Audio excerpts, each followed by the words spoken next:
Assalamualaikum warahmatullahi wabarakatuh. Saya perkenalkan terlebih dahulu, saya Dewi Nuraini dari kelompok 3 ingin mempresentasikan mengenai perencanaan pesan tertulis pada mata kuliah komunikasi bisnis.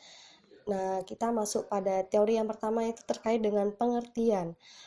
Perencanaan pesan merupakan suatu langkah strategis bagi pencapaian tujuan organisasi secara menyeluruh dan merupakan salah satu faktor penentu keberhasilan komunikasi.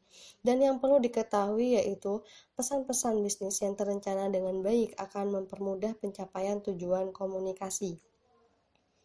Pada materi selanjutnya yaitu proses perencanaan pesan yang terkait ada 4 komponen. Yang pertama itu ada penentuan tujuan, analisis audiens, penentuan ide pokok, dan yang terakhir ada pemilihan saluran dan media.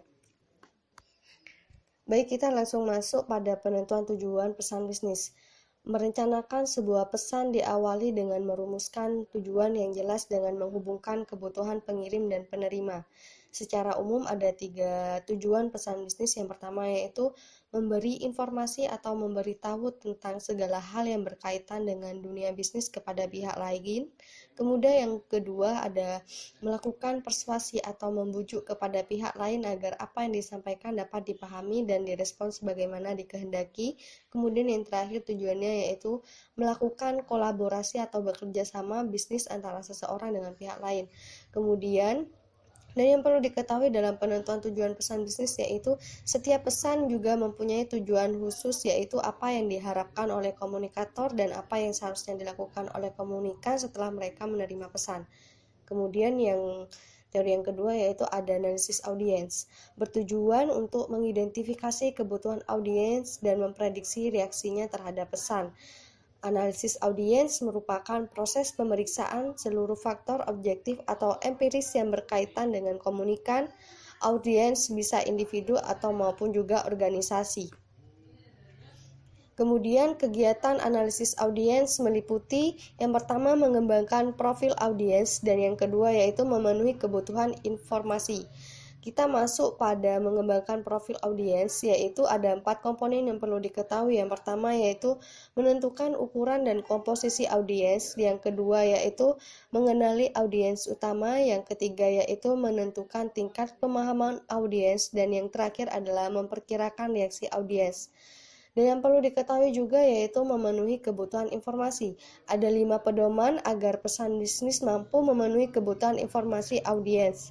Yang pertama yaitu ada temukan apa yang diinginkan oleh audiens dan juga segera penuhi. Kemudian yang kedua, antisipasi pertanyaan yang tidak diungkapkan dan informasi tambahan yang relevan perlu diberikan. Kemudian yang ketiga, berikan semua informasi yang diperlukan. Dan yang keempat, pastikan bahwa informasinya akurat dan dapat dipertanggungjawabkan kebenarannya.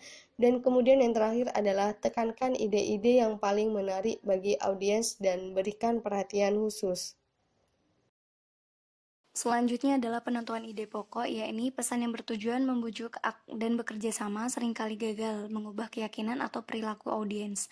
Agar kebutuhan motivasional terpenuhi, maka yang dapat dilakukan adalah 1. Memberikan argumentasi yang rasional yang dapat diterima audiens, 2. Menggunakan pendekatan emosional audiens, 3. Menentukan ide pokok. Syarat ide pokok yang dibuat untuk perencanaan komunikasi harus ringkas, langsung pada pokok persoalan, dan memperhatikan hasil yang akan diperoleh dari kegiatan yang dilakukan. Selanjutnya, pemilihan saluran dan media. Ide-ide dapat disampaikan melalui 2 saluran, yaitu yang pertama, saluran lisan. Komunikasi lisan dapat digunakan apabila 1. Diperlukan umpan balik secara langsung, 2. Pesan relatif sederhana, 3. Tidak membutuhkan catatan permanen, dan yang keempat, penerima dapat dikumpulkan dengan mudah, 5. Ingin mendorong interaksi untuk pemecah masalah dan pengambilan keputusan.